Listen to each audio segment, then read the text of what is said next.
Hi, I'm Coach Corey Wayne, and this is my video coaching newsletter. And the topic of today's newsletter is going to be masculinity and alpha male energy. Well, I've got two guys that are struggling with their confidence. Obviously, one of them is struggling when he dates the kind of women he really likes. He's having a real hard time maintaining his confidence. And the second guy is having similar issues with his confidence, and both of them are basically, what can I do to stay in my masculinity, especially when they start feeling fear, as all of us are going to experience. And this is something that's really super important to understand if you, like most people who watch my videos, are interested in reaching your full potential in your personal and your professional life. You have to focus on the process, and this is something that all great coaches that coach in the NFL, NBA, other sports leagues that are at the top of their game focus on getting their players to do, which is living and operating in the present moment. In other words, losing yourself in the moment of the process of taking action. Because I'm sure everybody watching this has seen a game at some point in their life, a big championship game of some kind in any sport that's of interest to you or that you may have watched in the past, and then you see one of the star players gets a bad call or makes a bad play, and for the next 2 or 3 plays after that, their head's completely somewhere else. They're mad, they're upset, they're continuing to argue with the referee, they're really not in the game anymore, and instead of being an asset to their team, they've now become a liability. And as a coach, as a human being, as a man who is obviously concerned about being in your masculinity and exhibiting alpha male type energy, which you're going to have to in order to reach your full potential. And what's interesting, whenever I talk about alpha male, there's usually a few dudes that are bitching and going, oh, there's no such thing as an alpha male. There's this scientist and he studied wolves and he said there's no such thing as an alpha. Nah, nah, nah, nah, nah. Whenever I see these fucking beta males crying that there is no such thing as an alpha male, what that tells me is that person has not completely accepted responsibility for their own lives. Maybe they've accepted personal responsibility for their personal life, but when it comes to earning money in their professional life, they haven't embraced the concept of self-reliance. In other words, relying upon themselves. On some level, they're still depending on other people or circumstances outside of themselves as being the reason for where they are in life. It's not easy accepting personal responsibility and that everything that happens in your life is all your fault one way or another, whether it's your thoughts, your words, your deeds that manifested it in your life. If you're the type of person that wants to take control and you believe you have the ability to take control and shape your destiny, then this is the kind of video that you're going to get a lot out of, because we're going to talk about the process. That's the important thing in anything, whether it's with women or you're negotiating a sale or a killer deal with a client that you're trying to land, or you're negotiating for yourself when you're trying to get a job.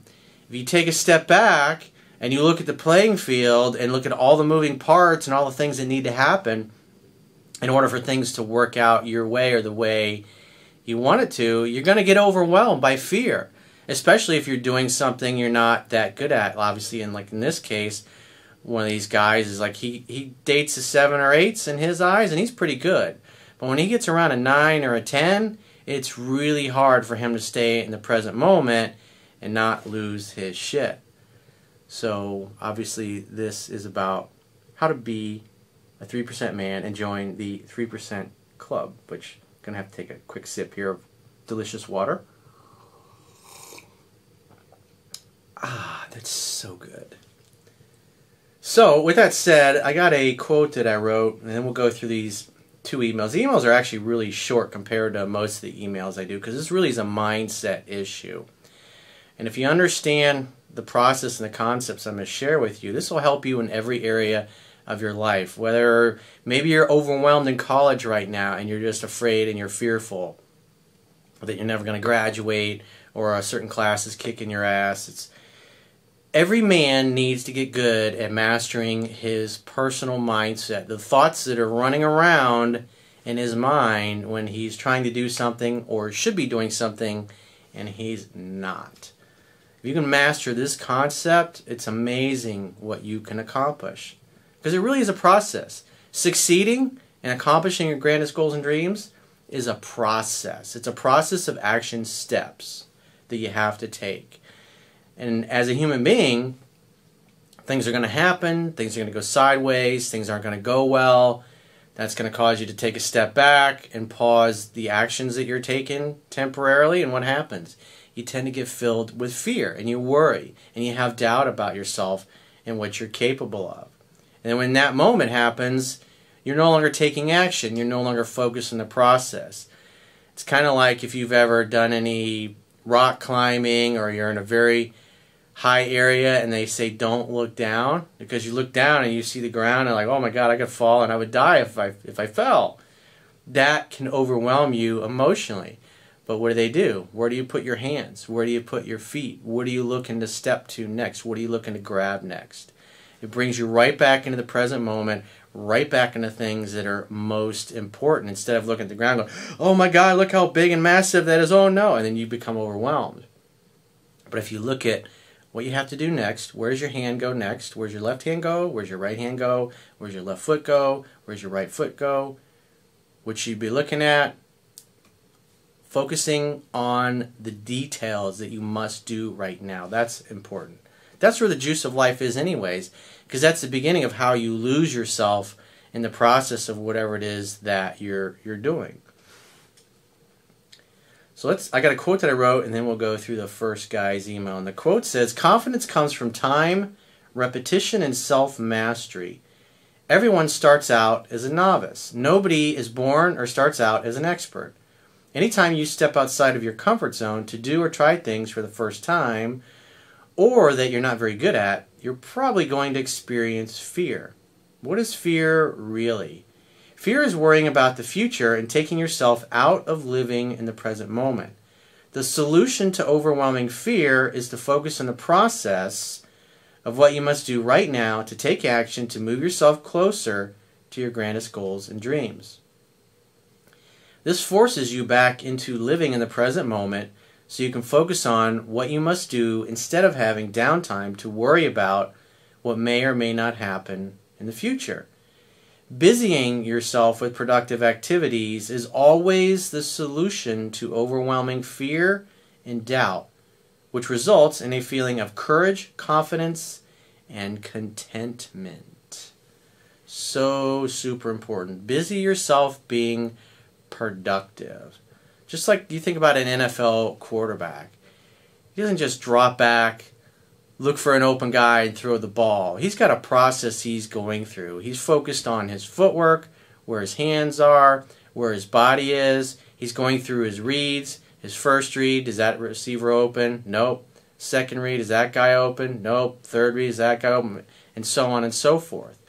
And this all happens within 2-3 seconds, and he has to decide to run, or he's going to get tackled, and he also has to know where is he going to run to? Where are his open holes most likely to be in the line that he can run and get a positive yardage play? You got 2 to 3 seconds, and then you're going to get clobbered from somebody probably where you don't see him coming, which we've all seen those kinds of plays before. But guys thinking about his footwork, his hands, his body, how he's throwing the ball, what the defenders are doing, what coverage the defense is in, what it looks like the defenders might do, guys in the line, whatever it happens to be. So there's a lot of things going on, and you see the rookie quarterbacks come in the NFL, and there's so much happening, and everybody that plays at the NFL level is fast and is talented.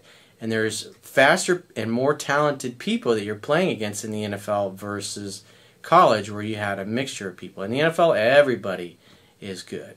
And you got to be fast and on your feet, and mentally you got to know what you're doing. You got to understand the process. And that's, you kind of want to have that same analogy towards everything, even on a date.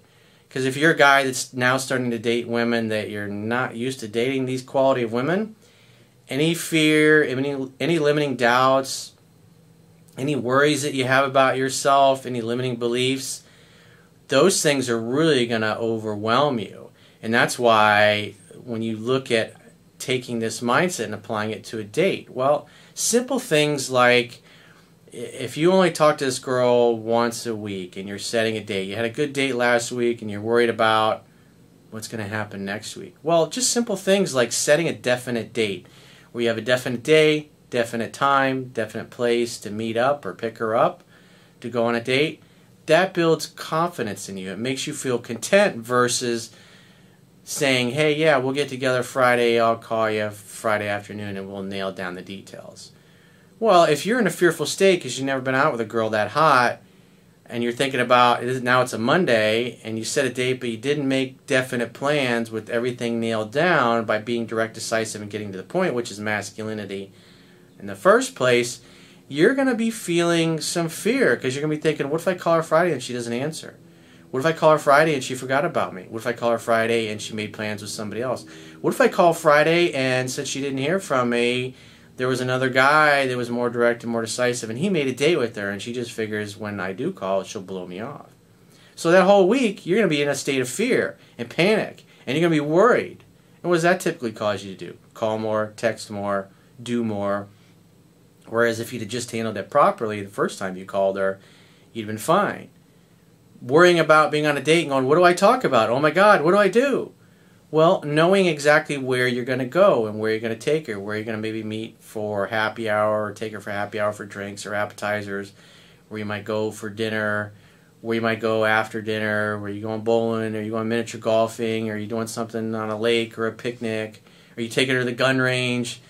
All these things have to be, if you're taking her to the gun range, you got to have your range bag. You got to make sure you have plenty of loaded magazines in your range bag ready to go. Make sure you got a second set of ear pro and eye pro for your girl when you go to the gun range. These are all little things that you have to think of ahead of time. And then that way, if you've done all the little details, you just show up in the date and you take the girl through the process of being on the date. The more you can nail down all these little details, and again, these are all things I talk about in 3% Man, because if you know the fundamentals backwards and forwards and you read this 10 to 15 times, you know all those little steps, all those little things that you can take, because this book is designed to help keep you in a peaceful and relaxed state. And guys that don't read the book 10 to 15 times and that cherry pick, they don't know the fundamentals. And so there's so many unknowns rolling around their head, it takes them out of the present moment. And then when they're out of the present moment, it's kind of hard to have a conversation and listen to the girl because you're so freaked out about all these little details. But if you read the book 10 to 15 times and you know it so well you could teach a class on it, you're going to be able to sit back in your chair and relax and feel comfortable and content. It's the same thing with the stuff that I talk about in my second book, Mastering Yourself. What about in a job interview? How do you handle yourself in a job interview? How do you set yourself up to where you have multiple job interviews to go and you have multiple employers who want to hire you? These are all things I detail in my second book, Mastering Yourself. And you can read both these for free at understandingrelationships.com. All you can do is subscribe to the email newsletter. It's like everything that's in my books is designed to help keep you in a peaceful and relaxed state, so you're going to do the best things moment by moment. But you got to participate in your own rescue. Just watching videos and kind of half-assing through the books, that's not the level of effort that somebody that, say, plays in the NFL would do. Because, you know, if you want to look at competition, there are guys out there that you could potentially be competing against that know the books backwards and forwards. And they're doing all the right things. And if you happen to be dating or trying to date a girl that another guy who studies my work is trying to date, and they're a better student because they actually took better instructions, that just knowing that those guys are out there, that can instill a little bit of fear. But if you're busy taking action, reading the books backwards and forwards in your free time, that's the kind of thing that helps you build confidence. Why? Because you're in the process. You're focused on the process. What do I need to do right now? Well, maybe it's just listening to the audiobook. Maybe it's going out and getting phone numbers. Maybe it's nailing all the details down for my date, dinner reservations, any babysitters involved if you got kids or she's got kids or whatever, and you got to schedule around those things. What are all the little details that I can take care of ahead of time, so when I'm on the date, when I'm in that job interview, when I'm meeting with those investors trying to get them to invest in my company, whatever it happens to be, you can feel relaxed, you can feel peaceful because you focused on the process. Remember, as Dale Carnegie said, inaction breeds fear and doubt. Taking action breeds confidence and courage.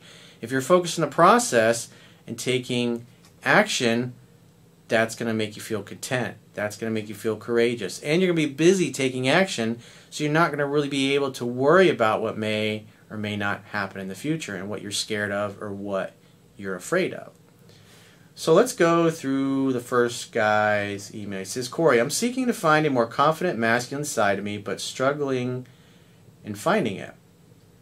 Those two components are what I feel are the parts that have hindered me from really enjoying life both professionally and personally. Do you have some good advice or resources that helped you get to where you are at now? Well, obviously my 2 books, which I've mentioned.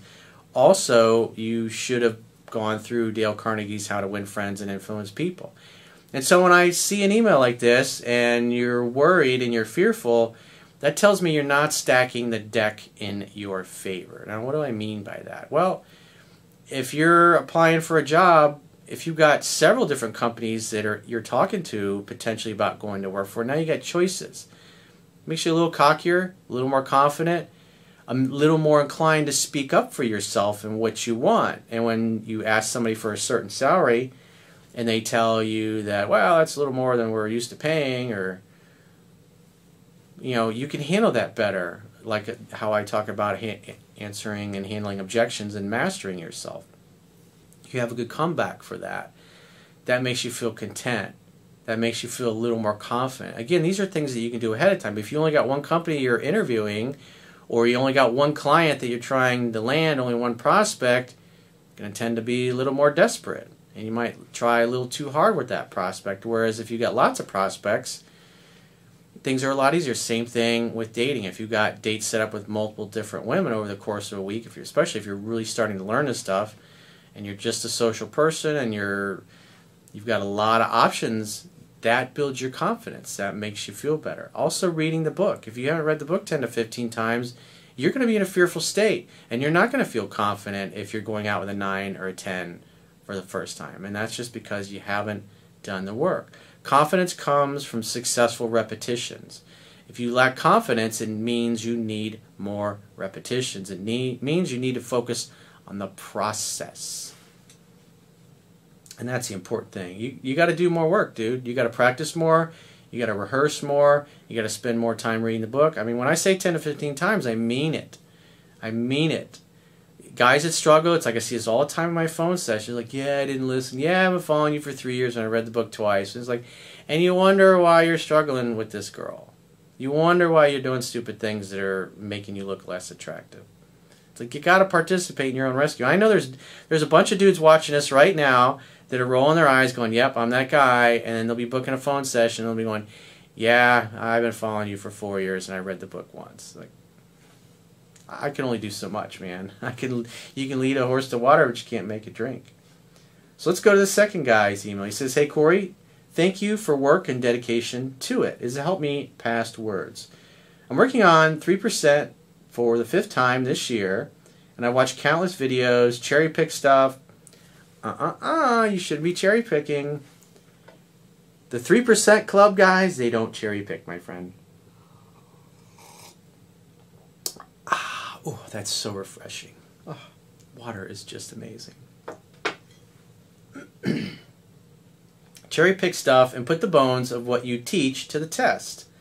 My question is, I read the book, I watch the videos, and I hear what you say, and it's making a huge difference in my dating life. I'm getting confident in myself again. That's the important thing. I'm getting confident in myself again. That's the statement of a guy who's focused on the process of getting better. That's a good thing. I like to see that. And it shines through to people I'm interested in. Finally, with confidence getting my 7s and 8s, I still get nervous around 9s and 10s. Okay, so the 7s and 8s, he's dated enough of those. There's more of them out there versus the 9s and 10s, the unicorns, the girl you really like, the girl who's got an amazingly shaped body, who's got beautiful boobs, beautiful eyes, beautiful hair. She has a sweet voice. She's successful. She works out. She takes care of herself. She's got a rich life of family, friends. She loves her mom and dad. She comes from a good family, ideally. These are the kinds of things when you come across a woman like that, you're like, wow, when was the last time I met a girl like this that had this much in common with me. It's rare and it doesn't happen, and those you don't want to fuck up because they don't come along very often. And when you fuck up with one, you can't stop thinking about them for several weeks, sometimes months later, because they're so rare.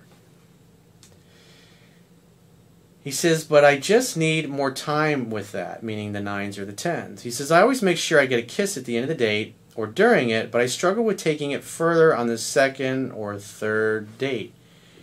Why? Why would you struggle? Because you don't have enough repetitions. That's the simple reason. And if you're still not sure of what to do on the 2nd or the 3rd date, it's the same process. Hang out, have fun, and hook up. Now, if you've been through the book 10 to 15 times, which obviously you're just now starting the 5th time, so you still haven't been through the book enough. I mean, that's the bottom line. And so, yeah, you're feeling fearful right now. That's kind of natural. You should be feeling afraid because you don't know the material because, as you put it, you've been cherry picking probably way more than you should have. So it's like every waking moment you should be listening to the book. He says, I feel myself looking for approval, which isn't the right thing to do, but I feel when I take it to that level, I'm lacking something in myself. It's like a mind block or something. Well, that just comes because you haven't been out on enough 2nd or 3rd dates with the 9s or the 10s. It's the same process. And again, just like we've been talking about the whole video, what is the process of the date? What is the simple formula that a man is supposed to focus on? Hang out. In other words, arrange a date, a time, a place to meet, definite day, definite time. You got to know where you're going to take her. You got to think about the logistics of seduction. You know, you don't want to drive an hour away. You know, if you're relatively close to where you are and things are hot and heavy on the date, you're making out and you're all over each other, you can say, hey, you want to go back to my house and grab a drink? You want to go back to my house and open a bottle of wine or some champagne or whatever it happens to be, or go back to my place for a nightcap? Want to go back to my place and take a swim in my pool? I mean, whatever it is that you're going to do later, you got to think about all these things ahead of time. And so if you thought about the logistics of sex and you thought about the process you're going to take this girl through on a date to have a good time, then it just is a matter of actually following your plan. Hang out, have fun when you're hanging out. How do you have fun when you're hanging out? Getting her to do 80, 90% of the talking, getting her to laugh, finding out about her, what she's all about, what she's into. This helps you remain kind of mysterious. And if she's interested, she'll start asking you questions and want to know about you, and that's what you want. You want mutual interest. And if you've done these little things ahead of time, you're going to feel a little bit more confident. But something going to help you mindset-wise when you're on the date is like, how would you treat this girl if you were already kind of bored with her, or if you were already like, I've seen a few red flags and I'll give her the benefit of the doubt, but I'm not as excited as I was initially at first. But, you know, maybe she'll win me over if we spend a little bit more time together. I'll just see what happens. How would you think? How would you be? How would you operate? What would the tone of your voice be? What would your physiology be? What would your body language be? What kinds of things would you talk about? What kind of eye contact would you be making if you weren't as into this girl as you actually are right now? Think about it from that perspective. What if you were on a, imagine her as being one of these 7s or 8s that you're on a date with. How would you be treating them versus how you catch yourself treating her while you're on this current date? These are things that you have to think of. And if you know the book backwards and forwards, you have to think about them less. But obviously, because you haven't been with enough 9s and 10s on dates, you're still going to worry. What are you afraid of? Fear that you're not enough. In other words, you don't got what it takes. Or fear that you won't be loved and accepted, obviously, by her. Worst thing you can do is take yourself out of the present moment, start talking too much, start acting weird, awkward, get in your head, look flustered, look irritated, instead of being calm and playful and humorous and like giving off the all is well vibe. That's what you want to do.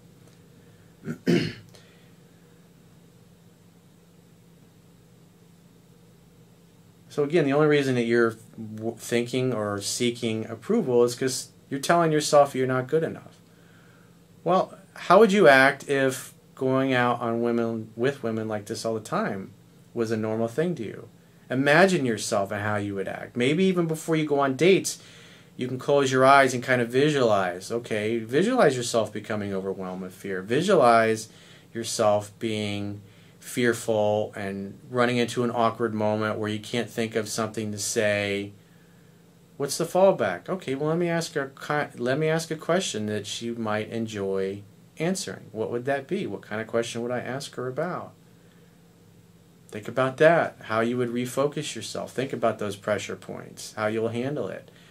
You know, I often do that. I often visualize things, whether it's a meeting or a date or whatever it happens to be. I visualize and I think about things I would say if certain things come up, whether it's I know a lot about that person or it's a date, I know a lot about this particular girl.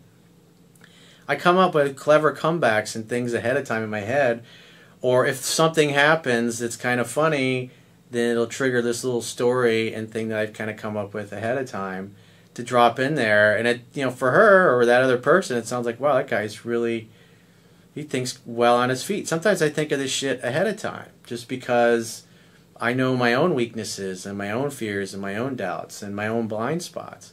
And so you can plan ahead for those things. Like I said, it's visual motor rehearsal. It's what all the astronauts did. If you ever watch the Blue Angels or the Thunderbirds, those guys have these meetings before they do their flights, and the captain walks them through all of the moves. And you see the guys, they're sitting at the table, and they get their hands on the table like they're holding the joystick and they're playing. And so they got their eyes closed and they're moving the joystick like they would because they're just listening and focused on the cadence of their commanding officer as he calls these things out over the radio. That's how they do this amazing ballet in the sky. They're all doing everything that they planned ahead of time. Visual motor rehearsal is what they call it. And you can use this to help yourself when you're on a date.